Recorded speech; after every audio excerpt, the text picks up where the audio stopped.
Welcome to today's presentation, which is about the equations used to calculate gravity using Newton's law of universal gravitation and also deriving the gravitational potential energy equation. There is a list of some references that I have used for this video listed on the front page here. We would all be familiar with gravity as it's what holds us down on the ground. Most likely you are also familiar with Newton's second law of motion, which describes motion as being force equals mass times acceleration. Force is measured in newtons, mass is measured in kilograms, and acceleration is in meters per second squared. We can also use this formula and rearrange it to work out our weight. So if we substitute g for acceleration due to gravity on Earth, that gives us the force, or our weight, on Earth as being mass times acceleration due to gravity, and we end up with the equation F equals mg or W equals mg, depending on how you wish to write this equation down. Newton's law of universal gravitation is shown by this equation here.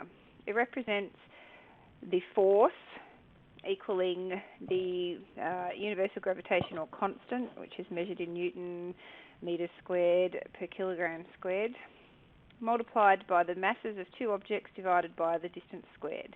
Effectively what this means, it represents the force of attraction between two objects, or two masses, divided by the square of the distance between them.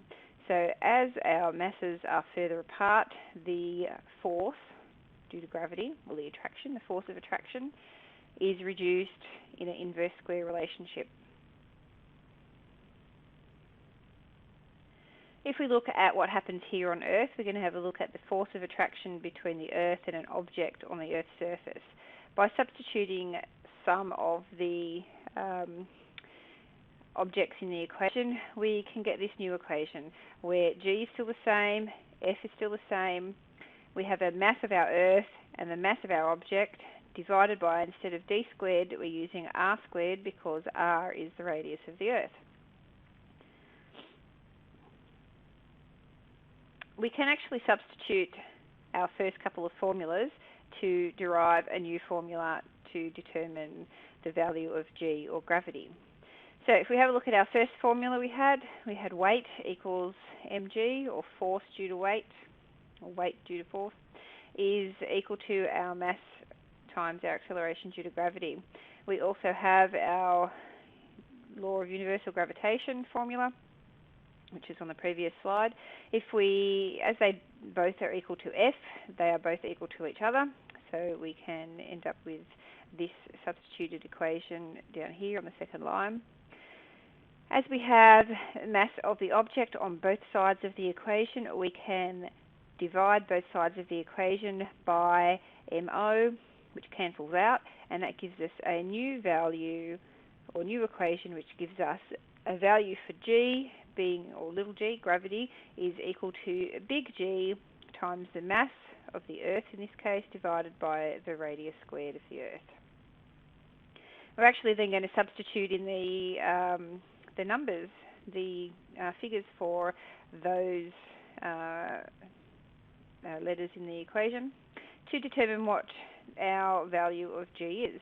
So if we substitute in our known values, we end up with g, gravity, equaling 9.80 meters per second squared. I encourage you to type this into the calculator and determine it for yourself. The figure used for the radius here in this equation is an average for the Earth. You will discover that g does vary depending on your location on the Earth because the radius of the Earth varies. That is one of the factors affecting gravity. Another factor affecting gravity on Earth is the altitude that you are at. Gravitational potential energy. What is it? Why do we care? Gravitational potential energy is the energy of a mass due to its position within a gravitational field, and it is measured in joules. The gravitational potential energy of an object, or a mass, increases as that object is moved away from the source of the gravity. If we use Earth as an example, and we move an object to a higher location, so further away from the Earth, then that object has gained gravitational potential energy, and our equation represents the work done in moving that mass. So we end up with our equation here of our potential energy, our gravitational potential energy, which is represented by EP, is equal to the force times the distance. So the force to move the object multiplied by the distance that the object has moved. If we substitute our law of universal gravitation for F into this initial equation, it's just copied down here lower on the screen. So our gravitational potential energy is equal to F, and we've substituted F with our law of universal gravitation multiplied by the distance that the object has been moved. Since S represents the distance, it is exactly the same as the D on the bottom of our substituted equation, and we can cancel these out. So the S will cancel out one of the D's as the denominator, and we end up with this equation for potential energy, gravitational potential energy, is equal to big G times the mass of object 1 or planet 1 multiplied by the mass of object 2 or planet 2 divided by the distance between the centres of the planets. There is more than one way to get to the same equation, and this represents a different way to derive the same equation depending on the circumstances. We again are using our formula here for force equals mass times gravity and our law of universal gravitation. So as they both equal F, we can substitute and we end up with our value for G, or gravity, is equal to large G, our universal constant, multiplied by the mass of object 2 divided by the distance squared. Again, a equation that we will be familiar with from preliminary physics. Our potential energy is equal to the mass of our object multiplied by gravity multiplied by the height that that object has moved within a gravitational field. If we substitute our formulas, we're going to substitute this time G using the G that we derived on the previous page. So this part of our equation, G, big G, M2 divided by D squared, is going to be substituted for G for gravity in our equation of potential energy equals mgh. And we end up with our new equation of potential energy is equal to the mass of object 1 multiplied by big G multiplied by the mass of object 2 multiplied by the height divided by the distance squared.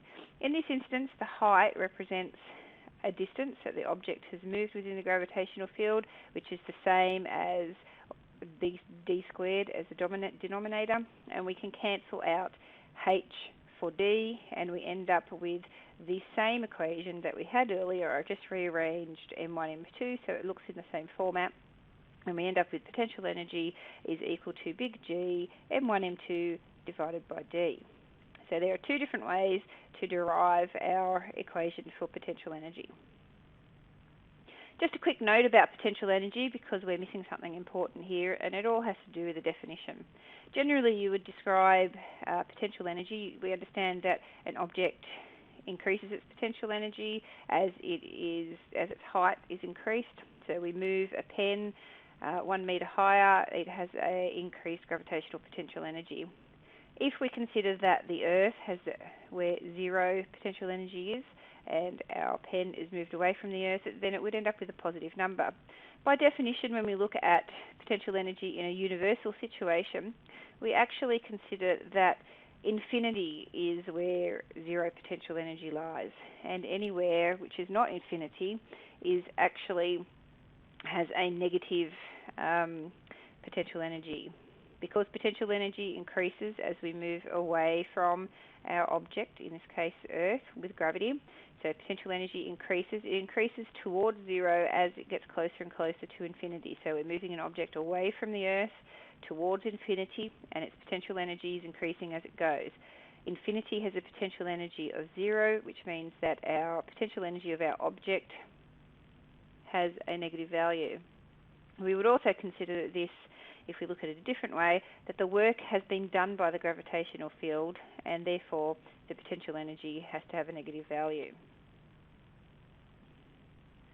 You will need to use these formulas to determine the value of G on other planets, the weight of an object on an Earth and other planets, so your weight on Earth, and compare that to what your weight would be measured on other planets, and also the potential energy of an object in a gravitational field. You will need to be able to rearrange these formulas as I have shown. You will need to be able to do substitutions similar to how I have shown during this presentation. Make sure you go back and review it many times to make sure that you understand how to use substitution and rearranging formulas in these instances. Thanks very much.